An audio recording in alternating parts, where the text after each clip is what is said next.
Two of the greatest voices in hip-hop history gone within 6 months. Two murders that shocked the music world. And for nearly 3 decades, one question has haunted fans, journalists, and investigators alike. What really happened?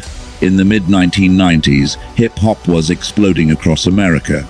New artists were rising, record labels were becoming powerful empires, and the culture was reaching millions of people around the world. At the center of that moment were 3 names that would define an entire generation: Tupac Shakur, the notorious Big, and music mogul Sean Diddy Combs. What started as friendship and collaboration slowly turned into one of the most infamous rivalries in music history. The East Coast versus the West Coast. Lyrics turned into accusations, rumors turned into headlines, and tension turned into tragedy. In September of 1996, Tupac Shakur was shot in Las Vegas and died 6 days later. Just months afterward, in March of 1997, the notorious Big was killed in a drive-by shooting in Los Angeles. 2 legends, 2 murders, no convictions.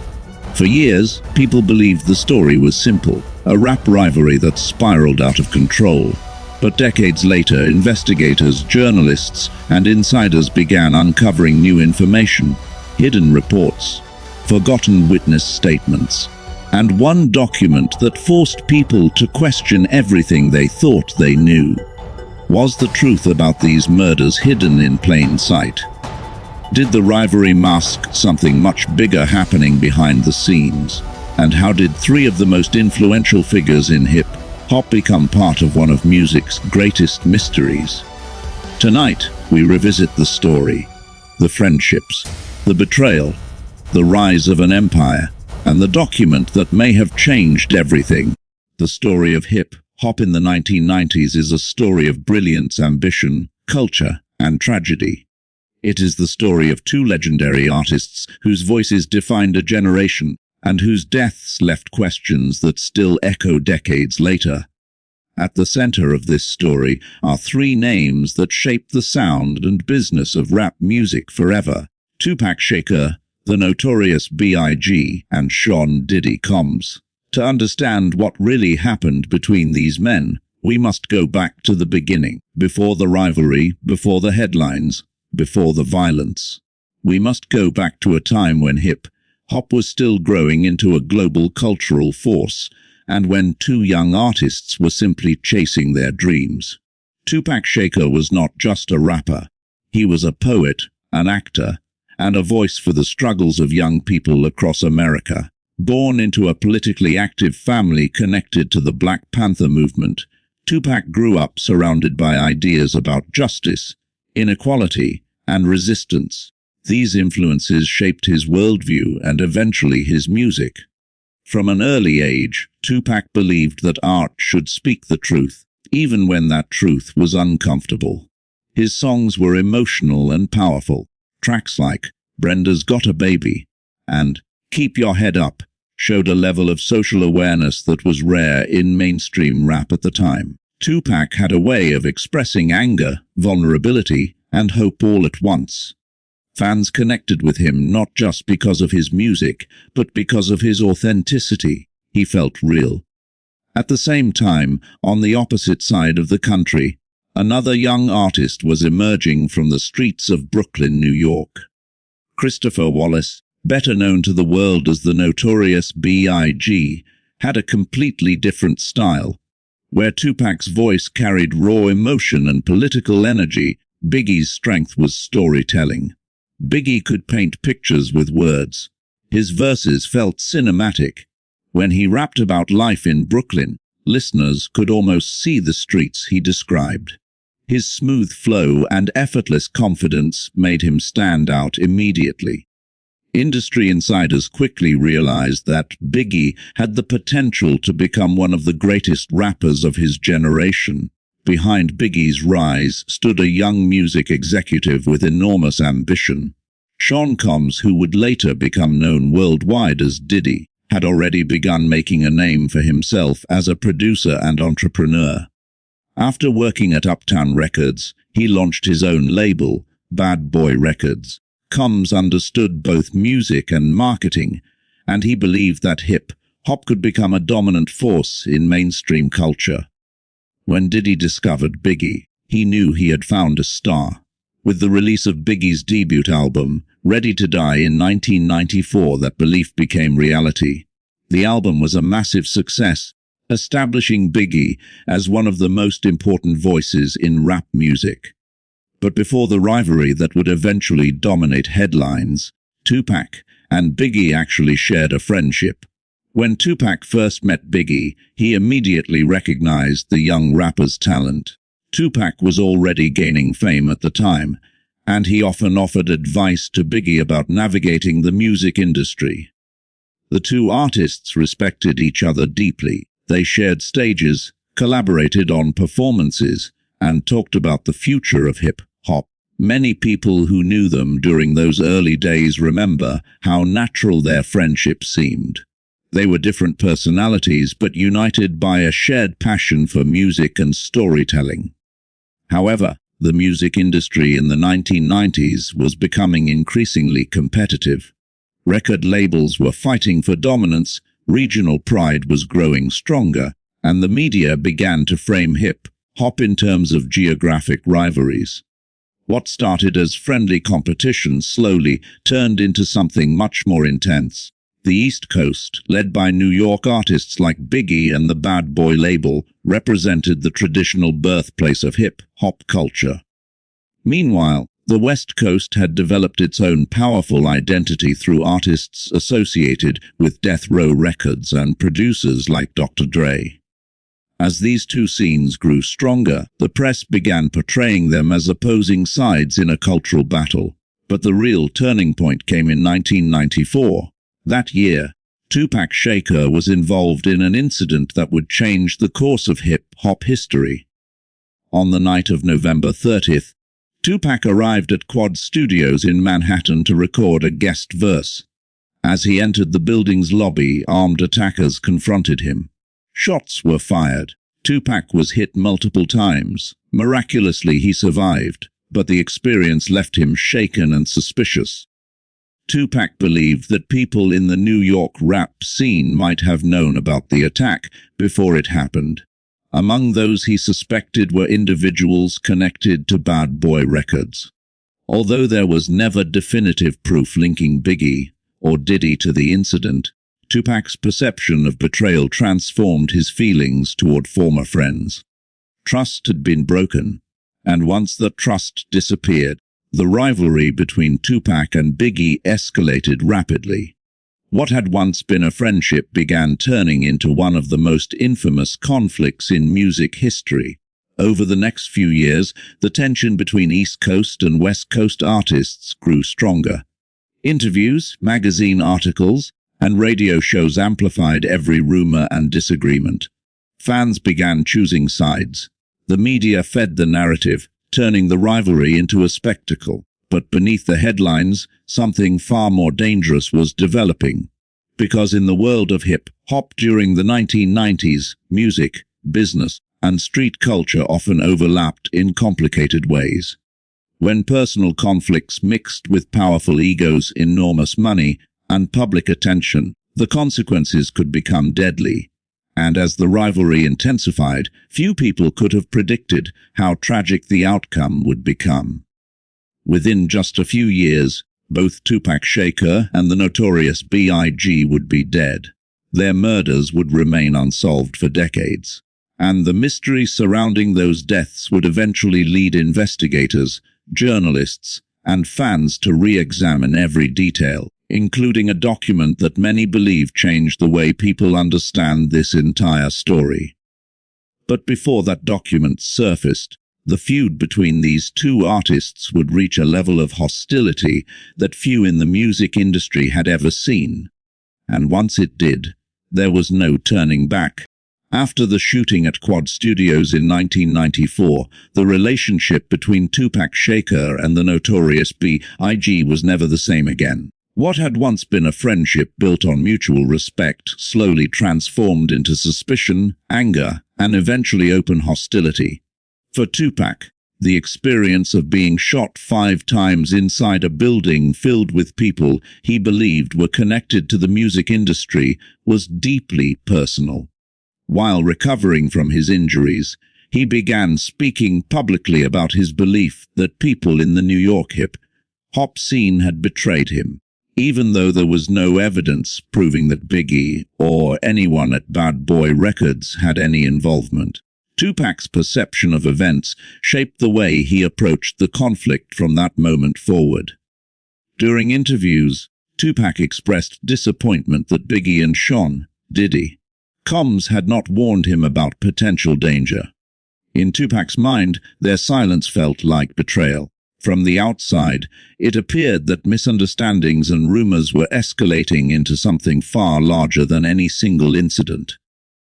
At the same time, Tupac's personal life was becoming increasingly complicated. Legal troubles, media scrutiny, and the pressures of fame were weighing heavily on him.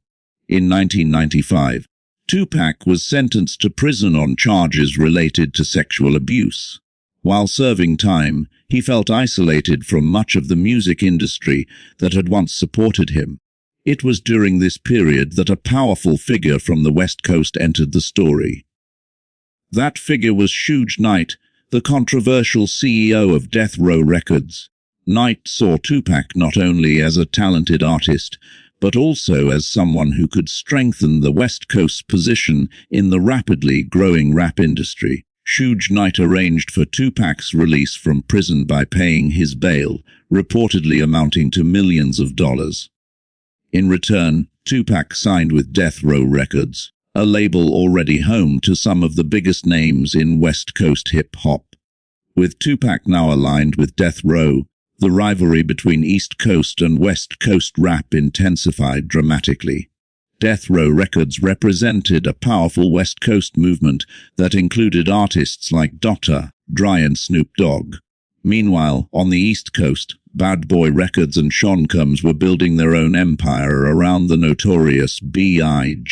The music industry began framing the situation as a cultural battle between two regions. Magazines, radio stations, and television programs fueled the narrative. Fans were encouraged to pick sides. The rivalry was no longer just about music, it had become a symbol of regional pride. In this environment, Tupac's anger toward Biggie grew stronger. One of the most explosive moments of the feud came in 1996 with the release of Tupac's diss track, Hit 'Em Up. In the song, Tupac launched a direct and aggressive verbal attack on Biggie and Bad Boy Records. The lyrics were shocking in their intensity, accusing Biggie of betrayal and mocking his entire crew. The song quickly became one of the most controversial diss records in hip-hop history. For many fans, it confirmed that the rivalry between Tupac and Biggie had gone far beyond friendly competition. The conflict now felt personal and deeply emotional. Meanwhile, Biggie himself rarely responded with the same level of aggression. People close to him often described him as frustrated by the situation, but reluctant to escalate it further. Biggie had always admired Tupac's talent, and according to several interviews with friends and collaborators, he struggled to understand how their relationship had deteriorated so quickly. However, the public perception of the feud continued to grow. Concerts, award shows, and public appearances became tense environments. Artists from different coasts often avoided each other entirely. The media portrayed the situation as a full-scale war between East Coast and West Coast rap. Behind the scenes, the rivalry was also affecting the business side of the music industry. Record labels were competing for dominance in a market that was expanding rapidly. Hip-hop was becoming one of the most profitable genres in the world, and the success of artists like Tupac and Biggie meant that enormous financial stakes were involved. But what many people did not realize at the time was that the atmosphere surrounding the feud had become increasingly dangerous. In certain circles, the conflict was no longer limited to lyrics or interviews. It had begun to intersect with real, world tensions involving street affiliations, personal grudges, and powerful industry figures. As the rivalry escalated, both Tupac and Biggie were surrounded by large groups of associates, security teams, and industry contacts. These networks often included individuals with connections far beyond the music business. For journalists and fans watching from the outside, it sometimes felt as though the entire hip-hop culture had been pulled into a storm of accusations and hostility. Yet even as the feud dominated headlines, both Tupac and Biggie continued to create groundbreaking music. Tupac released the album All Eyes on Me in 1996, a project that became one of the most successful and influential rap albums of all time.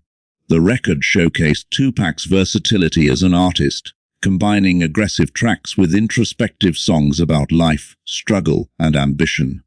Meanwhile, Biggie was working on new music that would later become part of his second album, Life After Death. The album reflected his growth as an artist and his desire to expand beyond the conflicts that had begun to overshadow his career. Tragically, neither artist would live long enough to fully see how their legacies would shape the future of hip-hop. Because by the fall of 1996, the tension surrounding the East Coast-West Coast rivalry had reached its most dangerous point. On September 7th of that year, Tupac traveled to Las Vegas to attend a boxing match featuring heavyweight champion Mike Tyson. The event drew celebrities, athletes, and music industry figures from across the country. After the fight, Tupac left the arena with members of the Death Row Records team, including Suge Knight. What happened next would become one of the most infamous moments in music history. Later that night, while riding in a car on the Las Vegas Strip, Tupac was targeted in a drive-by shooting. Multiple gunshots were fired into the vehicle. Tupac was struck several times. For 6 days, doctors fought to save his life in a Las Vegas hospital. But on September 13, 1996, Tupac Shakur died from his injuries at the age of 25. The news shocked the world. Fans gathered in cities across the United States, mourning the loss of one of hip-hop's most powerful voices. For many people, Tupac had represented hope, resistance, and artistic authenticity. His death raised immediate questions. Who had carried out the attack? Was it connected to the East Coast-West Coast rivalry? And could the conflict between Tupac and Biggie have played a role in the tragedy? Investigators struggled to find answers. The case quickly became one of the most mysterious and controversial unsolved crimes in modern music history. But as shocking as Tupac's death was, the story was not over. Because only 6 months later, another tragedy would occur. And when it did, the hip-hop world would lose its second legend. The death of the notorious B.I.G. would deepen the mystery, intensify the speculation, and set the stage for decades of investigation into what really happened during the most turbulent era in rap history. And years later, the emergence of a single document would force many people to reconsider everything they thought they knew about this story. The death of Tupac Shakur in September of 1996 sent shockwaves throughout the entire music industry. For fans, artists, and journalists alike, the tragedy felt like the sudden loss of a voice that had come to represent the emotions of an entire generation. But beyond the grief and mourning, another feeling quickly began to spread: fear. Because Tupac's death made one thing clear: the rivalry that had once existed mainly in music and media headlines had crossed into something far more dangerous. The East Coast-West Coast conflict was no longer just symbolic, it had become deadly. In the months following Tupac's death, attention immediately turned toward the notorious B.I.G. and the artists associated with Bad Boy Records. Rumors circulated rapidly. Some fans believed that Tupac's death had been retaliation connected to the rivalry between Death Row Records and Bad Boy. However, there was no concrete evidence linking Biggie or Diddy to the shooting. Despite this, speculation continued to grow. For Biggie, the situation was deeply uncomfortable. Those close to him later explained that he felt uneasy about the direction the feud had taken. Biggie had always viewed the rivalry primarily as part of the competitive nature of hip-hop. But after Tupac's death, the reality of the violence surrounding the conflict became impossible to ignore. In interviews during the months that followed, Biggie attempted to distance himself from the accusations. He repeatedly stated that he had no involvement in Tupac's shooting and expressed sadness over the loss of someone he had once considered a friend. At the same time, Biggie was focusing on his music. He was working on what would become his second studio album, Life After Death. The project was ambitious in scope, featuring a wide range of musical styles and collaborations. Biggie wanted to demonstrate that his artistry could extend beyond the boundaries of East Coast rap. Those who worked with him during this time remember a man who was both excited about his future and burdened by the tensions surrounding the industry. The rivalry between coasts was still dominating headlines. Journalists constantly asked about Tupac. Fans debated the feud endlessly. Meanwhile, the business side of hip-hop continued to expand. The mid-1990s were a period of enormous growth for rap music. Record sales were climbing, radio play was increasing, and hip-hop artists were beginning to influence fashion, film, and global youth culture. Within this environment, both Death Row Records and Bad Boy Records had become powerful institutions. Their success had transformed them from small labels into major forces in the entertainment industry. Yet the tension between the two camps remained unresolved. By early 1997, Biggie was preparing for a major promotional tour for his upcoming album. Part of that promotion included traveling to Los Angeles to attend music industry events and public appearances. For some observers, the decision for Biggie to visit Los Angeles seemed risky. The city had been the center of the West Coast rap movement, and Tupac's death only months earlier had heightened the atmosphere of suspicion and hostility. Nevertheless, Biggie traveled to California in March of 1997 to attend events surrounding the Soul Train Music Awards. During this trip, he participated in interviews, parties, and promotional appearances. Friends later described him as being in good spirits, excited about the release of his new music. On the night of March 8th, Biggie attended a party hosted by a music magazine in Los Angeles. The event was crowded with celebrities, artists, and industry figures.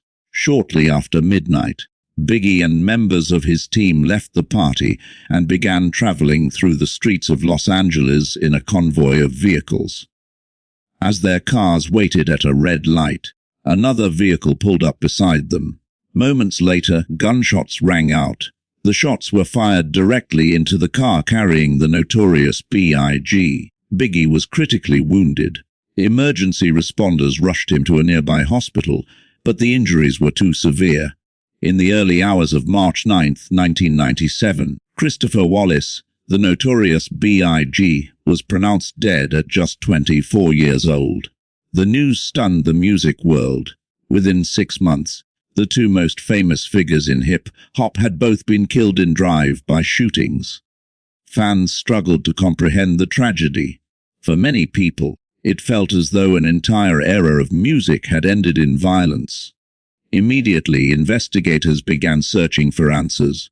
The Los Angeles Police Department launched an investigation into Biggie's murder, while the earlier investigation into Tupac's death in Las Vegas continued. But despite years of effort, both cases remained unsolved. Witnesses were reluctant to speak.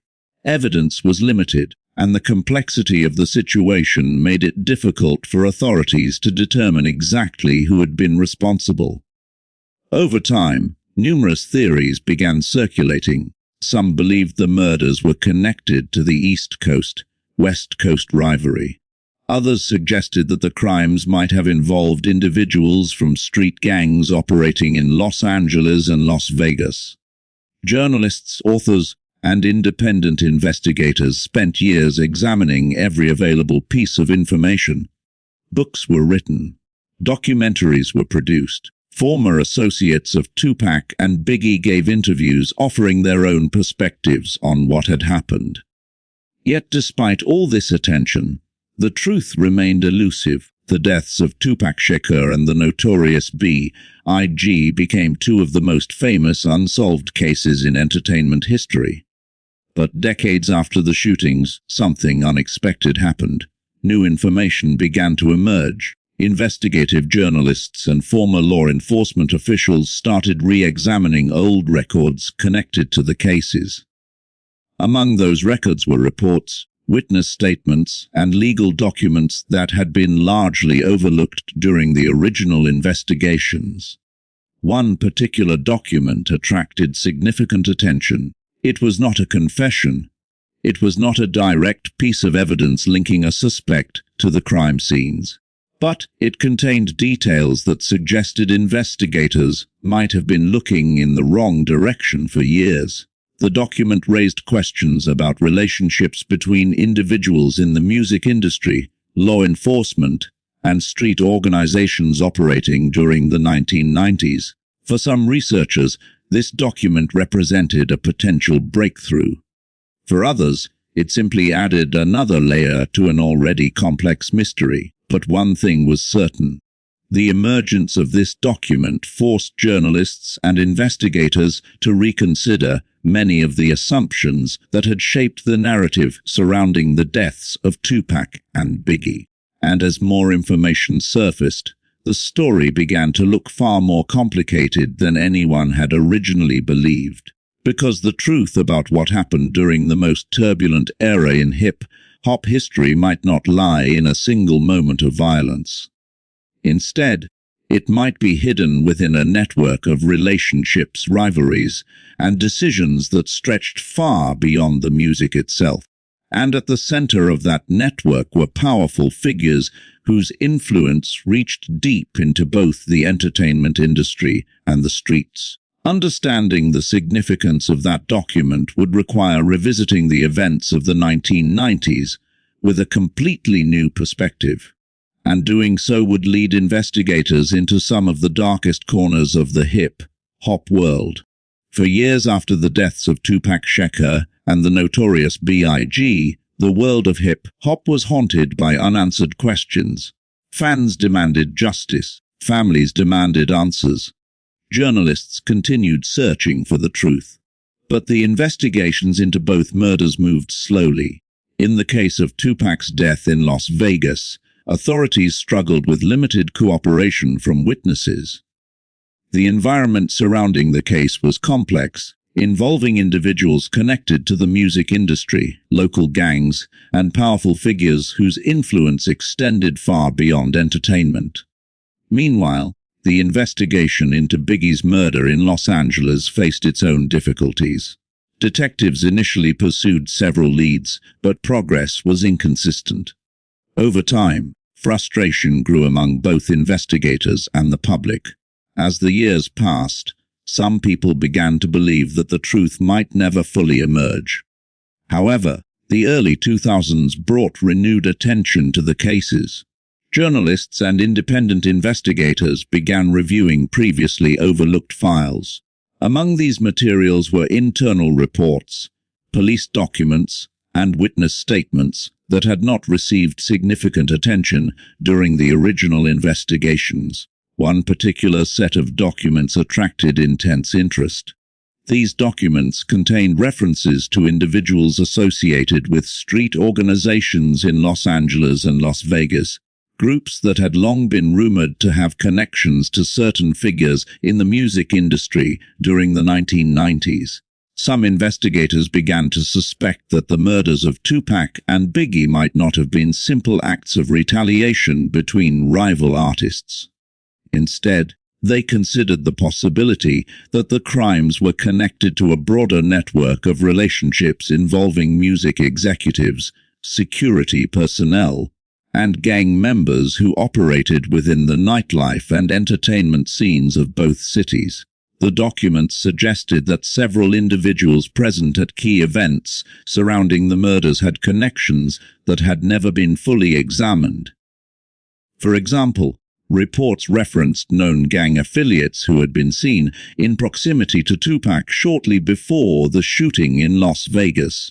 Other records described potential links between security personnel working at music industry events and individuals connected to organized street groups. These details alone did not prove who had committed the crimes, but they raised serious questions about whether investigators had explored every possible angle during the original inquiries. One of the most controversial aspects of the documents involved allegations regarding relationships between certain members of law enforcement and individuals connected to gangs operating in Los Angeles during the 1990s. Some journalists began examining whether corruption within parts of the police system might have affected the investigation into Biggie's murder. Several lawsuits filed by members of Biggie's family later argued that the investigation had been mishandled or influenced by conflicts of interest. These claims intensified public debate. For many fans, the idea that institutional failures might have prevented justice from being served was deeply disturbing. At the same time, former detectives and investigators began sharing their perspectives on the challenges they had faced during the original cases. Some argued that the environment surrounding the music industry in the mid-1990s made it extremely difficult to obtain reliable information. Witnesses were often unwilling to cooperate due to fear of retaliation. Others believed that the complexity of the rivalries and relationships involved had created confusion that slowed the investigative process. As these discussions unfolded, the mysterious documents continued to circulate among journalists and researchers. They did not provide a single clear answer, but they did reveal something important. The events surrounding the deaths of Tupac Shakur and the notorious Biggie were far more complicated than the simple narrative of an East Coast-West Coast rivalry. Instead of a straightforward feud between two artists, the documents suggested a tangled web of relationships involving powerful personalities, business competition, street affiliations, and law enforcement challenges. Within that web were figures who had been close to the center of hip-hop's explosive rise during the 1990s. Among them was Diddy, the entrepreneur who had helped transform Bad Boy Records into one of the most successful labels in the music industry. Over the years, Diddy had consistently denied any involvement in the violence surrounding the rivalry. He maintained that he had focused on building a music empire and supporting his artists. And in the decades following the deaths of Tupac and Biggie, Diddy continued expanding his influence far beyond music. He became a global business figure, launching fashion brands, media ventures, and partnerships that made him one of the wealthiest entrepreneurs in entertainment. Yet, despite his success, the shadow of the 1990s rivalry never completely disappeared. Every few years, new interviews or documentaries would revisit the story. Former associates of Tupac or Biggie would share memories and theories. Journalists would revisit old evidence, and fans would once again debate what really happened. The mysterious document that had resurfaced in the early 2000s became one of the most discussed pieces of information in these conversations. For some investigators, it represented a clue pointing toward connections that had never been fully explored. For others, it served as a reminder of how complex the truth can be when multiple worlds, music, business, and street culture intersect. What everyone agreed on was this: the deaths of Tupac Shakur and the notorious Biggie had permanently changed the course of hip-hop history. Their music continued to inspire millions of listeners around the world. Their influence could still be heard in the work of countless artists who followed. But the unanswered questions surrounding their murders remained one of the most enduring mysteries in modern music. And as time passed, the importance of understanding what truly happened during that era only grew stronger. Because the story of Tupac, Biggie, and the rivalry that consumed the hip Hop World was not just about music. It was about ambition, loyalty, misunderstanding, and the consequences of conflict when it spirals beyond control. The document that resurfaced decades later did not solve the mystery completely, but it did something equally powerful. It reminded the world that the search for truth is never truly over, and that sometimes the most important answers are hidden within details that only reveal their meaning many years later. As the years passed after the deaths of Tupac Shakur and the notorious Big, hip-hop itself continued to evolve. The genre grew from a cultural movement centered in American cities into a global phenomenon influencing music, fashion, film, and social identity across the world. Yet even as new artists rose to fame and new styles emerged, the shadow of the 1990s rivalry remained present. For many fans, the story of Tupac and Biggie represented both the golden era of rap and one of its greatest tragedies. Their music continued to dominate playlists, documentaries revisited their lives, and younger generations discovered their work decades after their deaths. But the mystery surrounding their murders continued to provoke questions. In the late 2000s and early 2010s, renewed attention returned to the cases. Several former detectives, journalists, and authors began publishing new investigations based on interviews with people who had been present during the events of the 1990s. These investigations did not always agree with one another. Some theories suggested that Tupac's killing in Las Vegas may have been connected to a conflict involving individuals associated with street gangs in Los Angeles.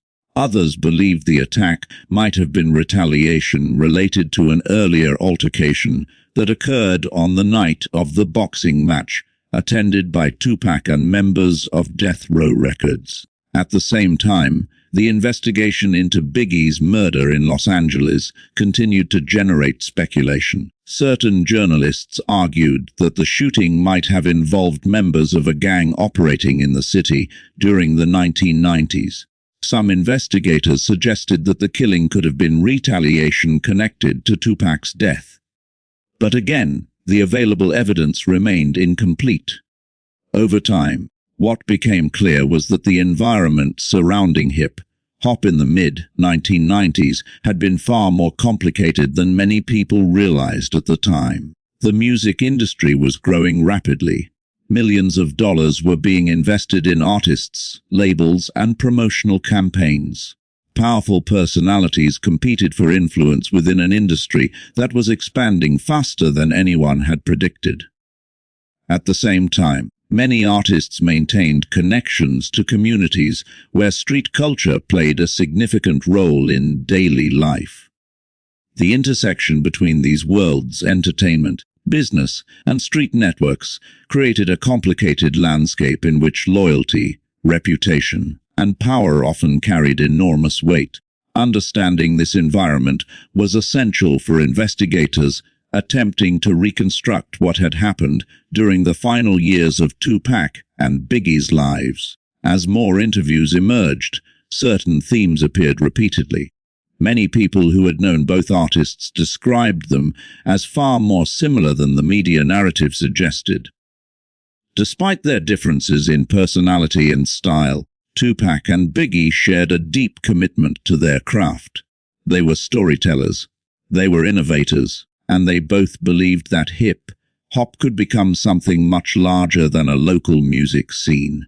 Their rivalry, according to some observers, was intensified by outside pressures, competition between record labels, media sensationalism, and the growing financial stakes of the industry. For Sean Diddy Combs, the years following Biggie's death were marked by both personal loss and professional success. Diddy often spoke publicly about the impact that Biggie's death had on him.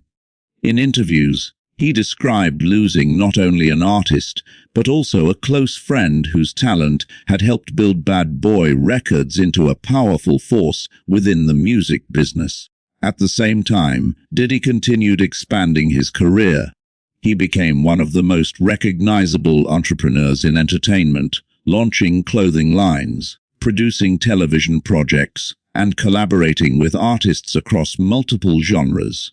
His influence helped shape the business model of modern hip-hop, where artists increasingly pursued opportunities beyond music alone. Meanwhile, the legacies of Tupac and Biggie continued to grow. Tupac's music remained a symbol of emotional honesty and social commentary. Many listeners saw his lyrics as reflections on inequality, struggle, and resilience. Biggie's storytelling and technical skill became a benchmark for future generations of rappers. His flow, wordplay, and narrative style influenced countless artists who followed. Together, the two men became icons whose impact extended far beyond their own era. But despite the celebration of their artistry, the unanswered questions about their deaths never disappeared.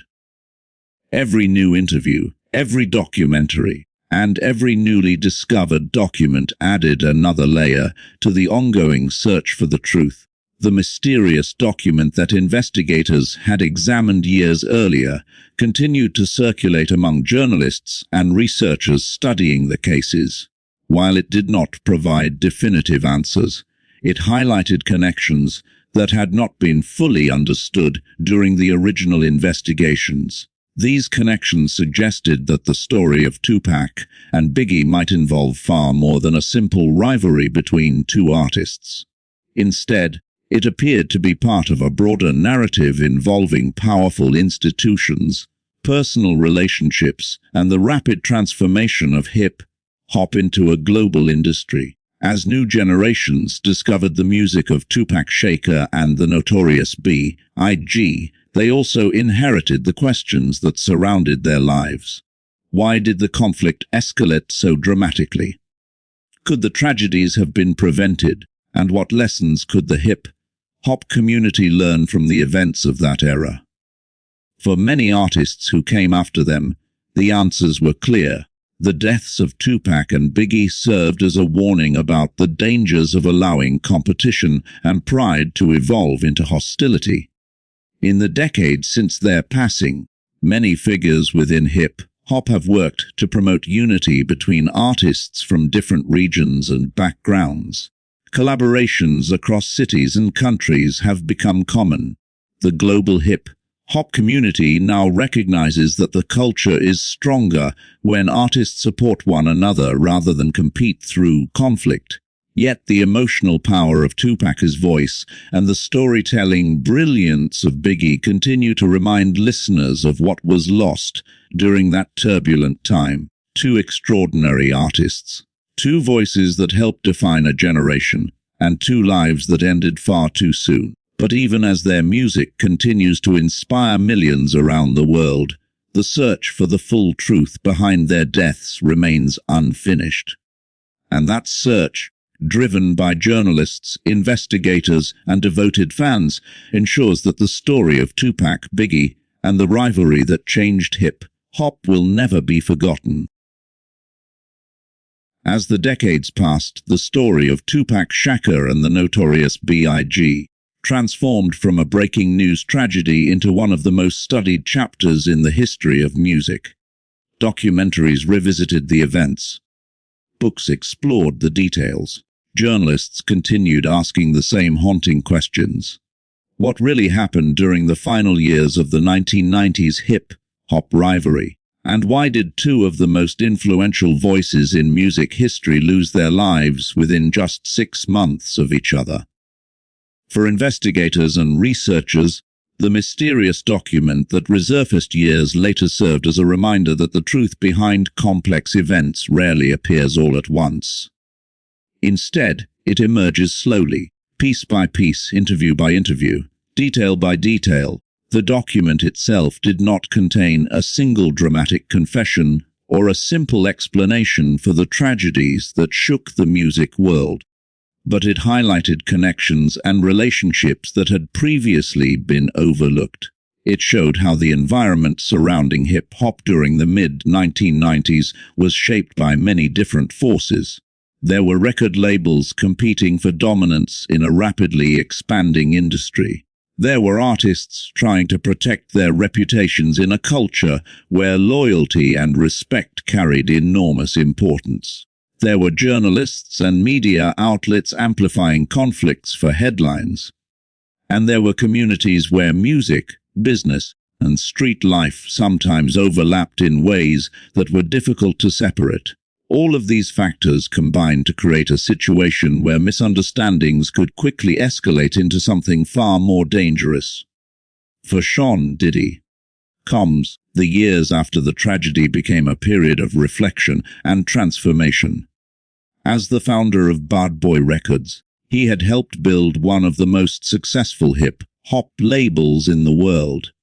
But the loss of Biggie remained one of the most defining moments of his life. In interviews over the years, Diddy often spoke about the importance of unity within hip-hop culture.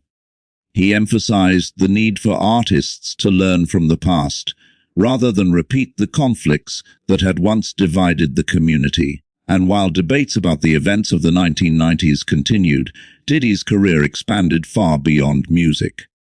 His influence spread into fashion, media, business, and philanthropy, helping shape the modern image of hip-hop entrepreneurship. At the same time, the legacies of Tupac and Biggie continued to grow stronger with every passing year. Tupac's voice remained powerful long after his death. His lyrics explored themes that still resonate today: social injustice, struggle, resilience, and the search for identity.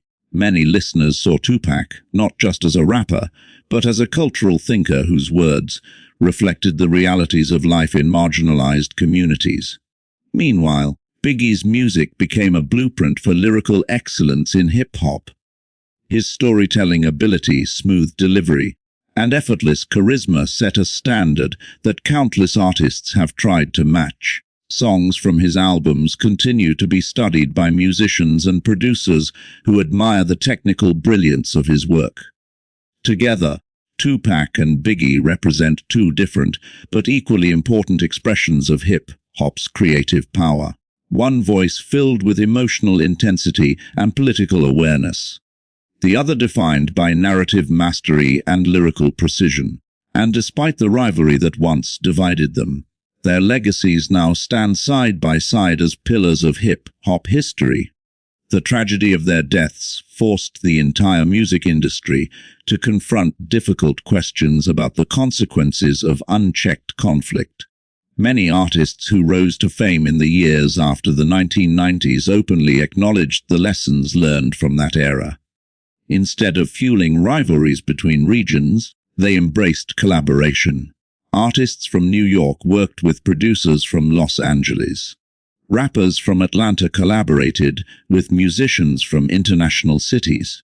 Hip-hop evolved from a regional competition into a truly global culture. This transformation helped ensure that the mistakes of the past would not define the future of the genre. Yet even as hip-hop moved forward, the story of Tupac and Biggie continued to serve as both inspiration and warning. Their music reminds the world of what hip-hop can achieve when artists speak honestly about their experiences. Their deaths remind us of the cost when personal conflicts are allowed to spiral beyond control. The mysterious document that investigators once examined did not provide a final answer to every question surrounding the events of that era. But it did accomplish something important. It encouraged people to look beyond simple narratives, to recognize that history is often more complicated than headlines suggest, and to remember that every story has multiple perspectives waiting to be understood. Today, more than 2 decades after the tragedies that shocked the music world, the voices of Tupac Shakur and the notorious Big still echo through speakers, playlists, and concert halls across the globe. Their words continue to inspire new generations of artists who see in their music a reflection of creativity, courage, and ambition. And their influence reminds us that hip-hop is more than entertainment. It is a cultural language capable of telling powerful stories about identity, struggle, and hope. The rivalry between Tupac and Biggie once divided fans and communities. But time has transformed that rivalry into something different. Today, their legacies exist not in opposition but in unity. Two artists whose music helped shape the foundation of modern hip-hop. Two voices whose impact will never fade, and two stories that continue to inspire the search for truth. Because in the end, the greatest legacy of Tupac Shakur and the notorious B.I.G. is not the mystery that surrounded their deaths. It is the music they left behind. Music that continues to speak across generations. Music that reminds the world of the power of creativity. And music that ensures their voices will never be forgotten.